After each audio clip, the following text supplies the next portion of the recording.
Hello folks and welcome to Comic Talk, the weekly segment on my YouTube channel where we get together and we talk about comics. For today, it's all about the Oz effect in Action Comics issue 987, where we learn, finally, the true identity of Mr. Oz. This one's gonna be good.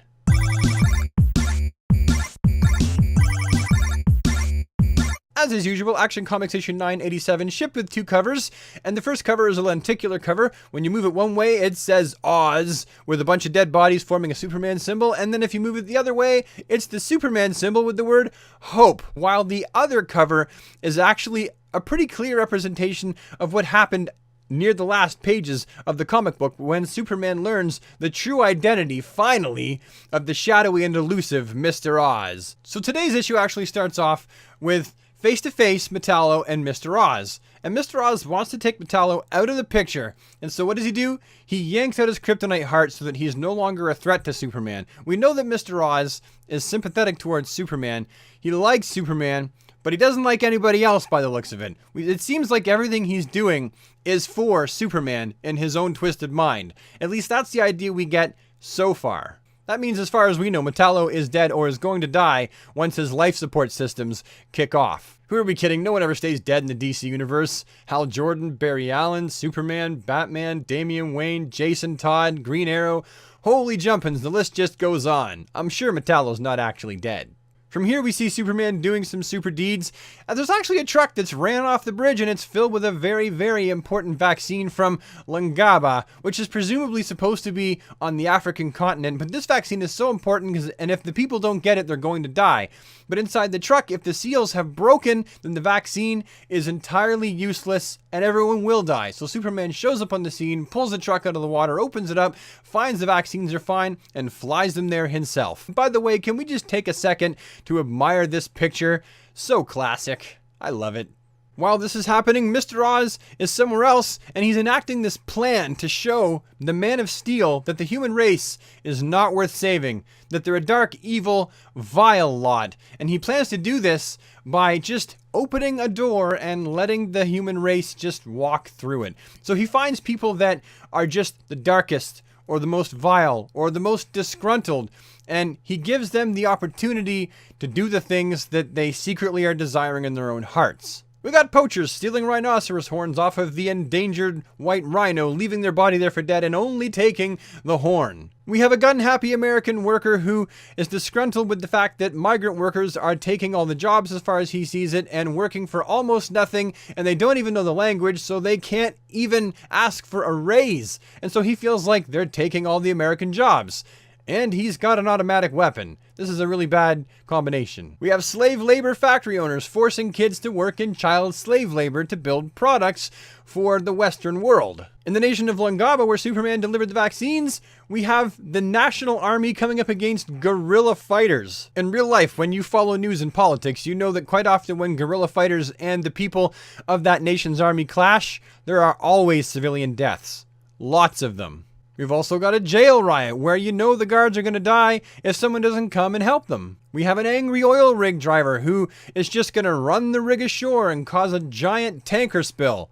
Now Superman back at the Daily Planet actually catches wind of all this and all the alerts are going off at once and he's like, I gotta go and deal with this, but this is a lot of stuff happening at once. Like, this is probably too much, even for me.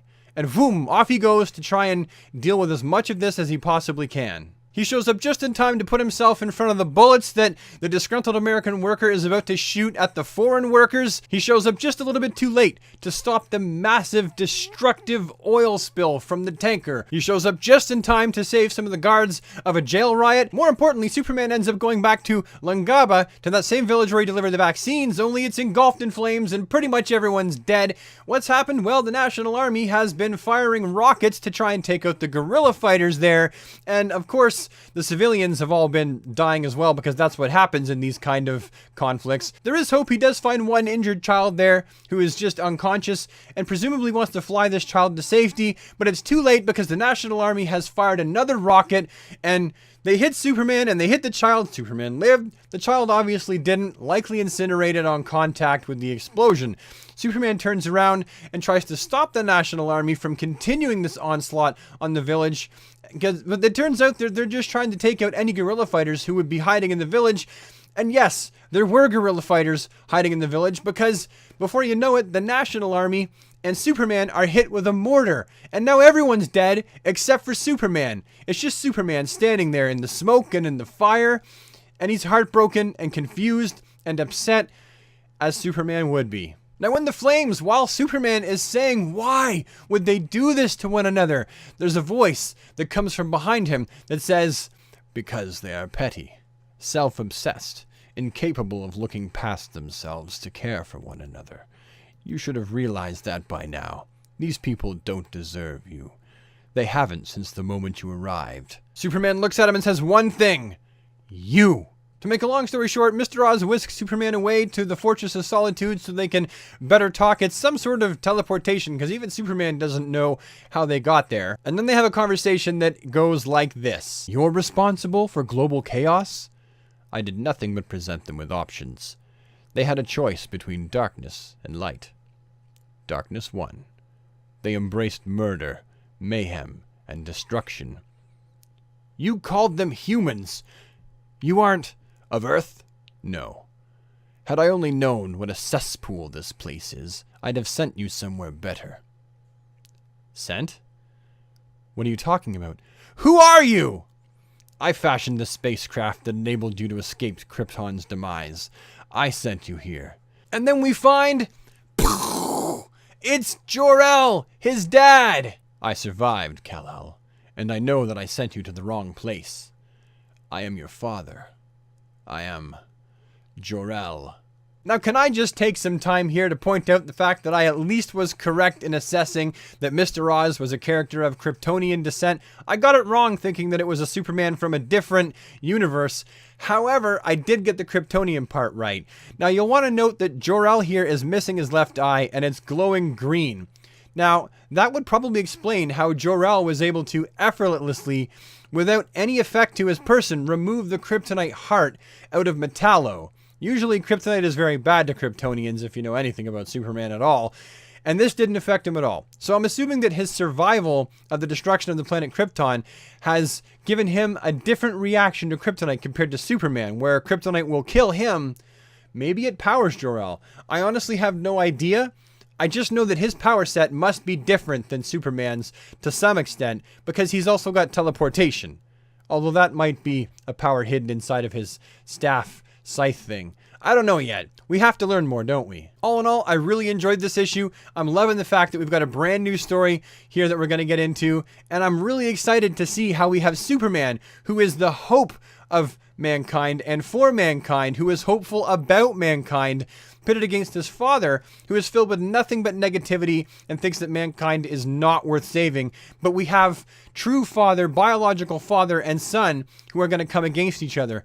Are we going to see a time here where Jor-El really is working hard to convince Superman to give up on the human race? Are they going to cause us to question Superman? Or is Superman going to be triumphant? Well, I tend to think that Superman's obviously going to be triumphant because he's Superman. He's Superman, so Superman has to win, and Superman has to show the world that the human race is worth fighting for, and it is worth having hope for. But the story, how we get there, all the details, is going to be one heck of a fun roller coaster to be on. Anyhow, that's all the time I have today to make Comic Talk, so thank you so much for tuning in to watch. It means so much to me that I have some people that faithfully tune in and watch every episode of this show. If you like this episode, please slap a like on it. Leave any comments you have down in the comment section below. If you think you might like to see more of this kind of content end up in your inbox, hit the subscribe button, ding the bell, and you'll never miss a video. And I'll see you next time. See you later, Super Geeks!